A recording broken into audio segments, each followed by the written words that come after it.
Ahir regiment की मांग कर रहे हैं। तो ऐसे में सेना को जातियों में बांटना कहाँ तक उचित आपको लगता है? देखिए, चूँकि मैं आपको बताना चाहूँगा इस बात का जो है, आपकी बात का जो है मैं जवाब देना चाहूँगा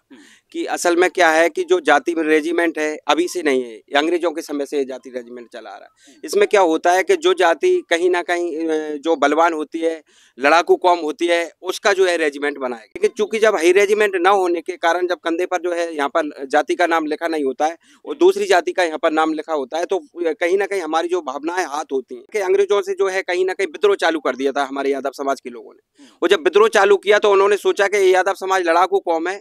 और ये कहीं ना कहीं विद्रोह करने लगी है, तो उन्होंने सोचा कि ये ताकतवर कौम है और एक तरफ से इसका जो अहीर पलटन के नाम से जो रेजिमेंट है, तो इसको कहीं ना कहीं कमजोर करने के लिए इसका रेजिमेंट खत्म किया जाए। तो भारतीय सेना में किस तरीके से जो रेजिमेंट बनी हुई है, सिख रेजिमेंट है, राजपूत रेजिमेंट है, ऐसे में अहीर रेजिमेंट की मांग भी बहुत जोरों शोरों से उठी थी और ये पूरे देश में एक तरीके से आंदोलन के तौर पर इसको लिया जा रहा था। ऐसे में जो अहीर रेजिमेंट, इस आंदोलन के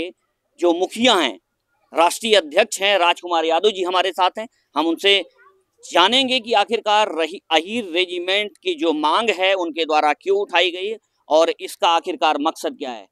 यादव जी, आपने अहीर रेजिमेंट की जो मांग उठाई है उसका मोटो क्या है और इसको कहाँ तक आप ले जाएंगे?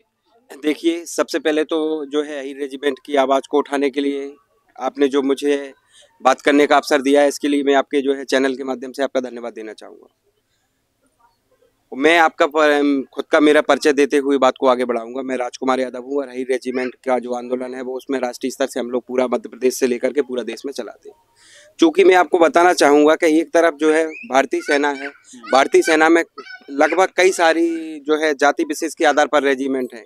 चूँकि जो है हमारा यादव समाज का जो अहीर रेजिमेंट न होने के कारण जो है हमारे यादव समाज के लोग हैं उनको कहीं ना कहीं उनकी भावनाएं आहत होती हैं। एक तरफ अगर देखा जाए तो अन्य जातियां जो है 50% देश की रक्षा के लिए बलिदान देती हैं, वहीं दूसरी ओर जो यादव समाज है सभी की संख्या को मिला करके 50% अकेले यादव समाज जो है देश सेना में जो है शहादत देती है और देश में जो है शहादत देने के साथ जो है जन सेवा का काम करती है। लेकिन चूंकि जब अहीर रेजिमेंट न होने के कारण जब कंधे पर जो है यहाँ पर जाति का नाम लिखा नहीं होता है और दूसरी जाति का यहाँ पर नाम लिखा होता है, तो कहीं ना कहीं हमारी जो भावनाएं हाथ होती हैं और इन भावनाओं हाथ होने के कारण जो है हम लोग जो है पूरा हमारे देश में अगर हमारे यादव समाज को जोड़ा जाएगा तो 26 से 27 करोड़ यादव समाज है। बावजूद इसके हमारा जो है रेजिमेंट नहीं बन रहा है, तो इसके लिए हम लोग जो है लगातार पिछले 3-4 सालों से सड़कों के माध्यम से, आवेदन के माध्यम से, ज्ञापन के माध्यम से लगातार पूरे देश में और पूरे मध्य प्रदेश में जगह जगह रैलियों के माध्यम से हम जो है ज्ञापन देने का काम कर रहे हैं और सरकार को जगाने का प्रयास कर रहे हैं कि सरकार जागे और हमारा रेजिमेंट तुरंत बनाए।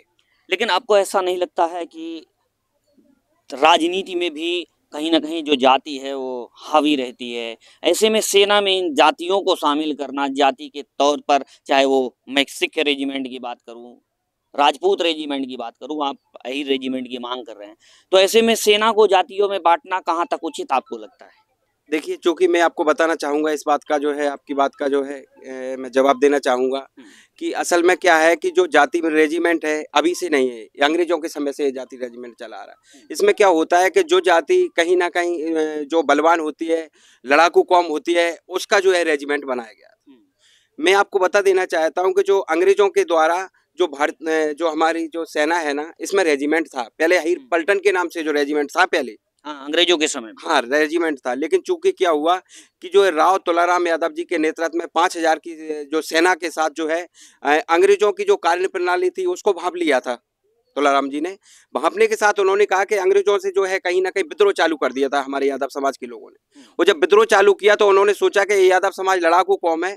और ये कहीं ना कहीं विद्रोह करने लगी है, तो उन्होंने सोचा कि ये ताकतवर कौम है और एक तरफ से इसका जो अहीर पलटन के नाम से जो रेजिमेंट है, तो इसको कहीं ना कहीं कमजोर करने के लिए इसका रेजिमेंट खत्म किया जाए। तो उन लोगों ने जो हमारा अहीर रेजिमेंट खत्म कर दिया। फिर इसके बाद जो है रेजिमेंट जैसे ही खत्म हुआ, तो जैसे ही जब यादव समाज की जो कौम है, अहीर कौम है, इसने जो है लगातार जो है देश में जो है बगावत, अंग्रेजों से जो बगावत चालू की और कहीं ना कहीं देश की जो सुरक्षा के लिए लड़ाई स्टार्ट करना जब प्रारंभ किया, तो कहीं ना कहीं इसके बाद जो है अन्य समाज भी जागी और सबने मिलकर के जो है देश में जो है आज़ादी के लिए लड़ाई लड़ी। इसके बाद हम लोग भी मिलकर के सब लोग हम आज़ादी में लड़ाई में लगे रहे और देश हमारा आज़ाद हुआ। देश आज़ाद होने के बाद में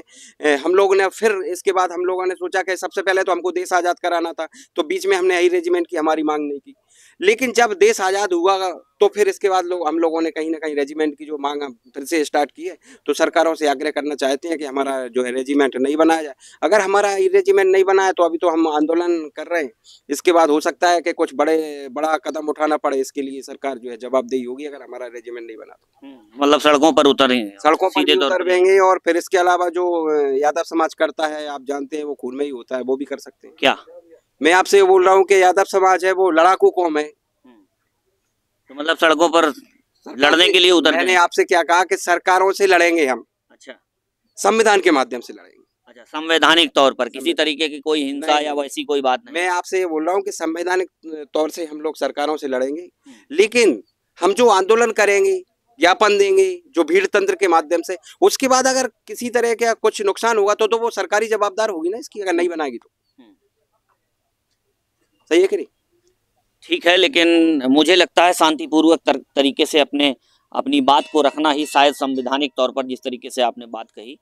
वैसे ही अपनी मांग को सरकार तक रखना और कहीं ना कहीं उसके लिए लड़ाई लड़ना ही वाजिब है। तो ये थे राजकुमार यादव जी, जो कि अहीर रेजिमेंट की मांग को लेकर के राष्ट्रीय स्तर पर एक आंदोलन चला रहे हैं, और इनका साफ तौर पर कहना है कि जो यादव समाज है, जो अहीर समाज है, वो कहीं ना कहीं एक लड़ाकू जाति के तौर पर जानी जाती थी। और अंग्रेजों के समय में भी जब जब अंग्रेजों से लड़ाई हुई और जब देश आज़ाद हुआ तो उसमें अहीर जाति की भी यानी यादव समाज की भी भूमिका अपने आप में अहम रही है। तो ऐसे में भारतीय सेना में अहीर रेजिमेंट को शामिल किया जाना भी अति आवश्यक है, ऐसा